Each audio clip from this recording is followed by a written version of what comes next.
Beh, è andata molto bene. Il tavolo di stamattina ha certificato che sulla città di Udine c'è stato un abbattimento per quanto riguarda i reati tra il 20 e il 25%. Sono in arrivo metal detector per la polizia di Udine?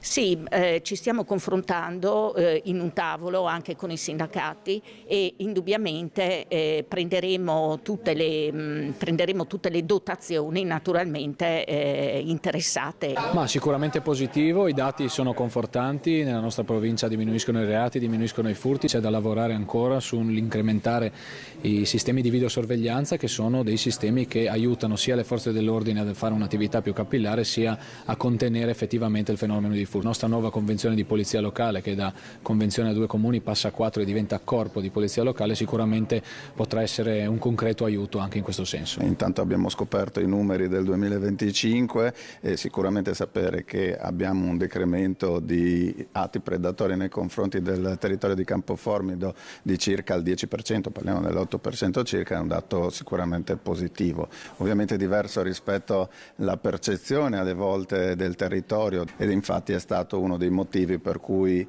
abbiamo chiesto proprio alle forze dell'ordine, insomma, di sorvegliare un po' di più soprattutto le frazioni residenziali del nostro territorio. Ovviamente abbiamo affrontato il tema del corpo, perché l'assessore Roberti ha garantito che per la trasformazione in corpo ci saranno delle risorse economiche che ovviamente in tutti e 4 i comuni, noi come capofila andremo a ridistribuire queste risorse in base alle necessità. Grazie alle Regioni potremo dare continuità a quelle che sono delle linee di finanziamento per aumentare la sicurezza nelle abitazioni private e anche gli interventi, gli investimenti nell'ambito degli impianti di videosorveglianza.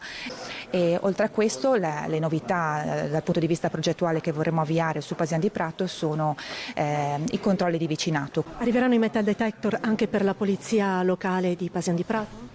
Su Pasian di Prato stiamo approfondendo e verificando in base a quella che sarà la nuova linea di finanziamento, quindi ci saranno comunque delle novità, perché vogliamo arricchire di attrezzature e dotazioni gli agenti di polizia locale.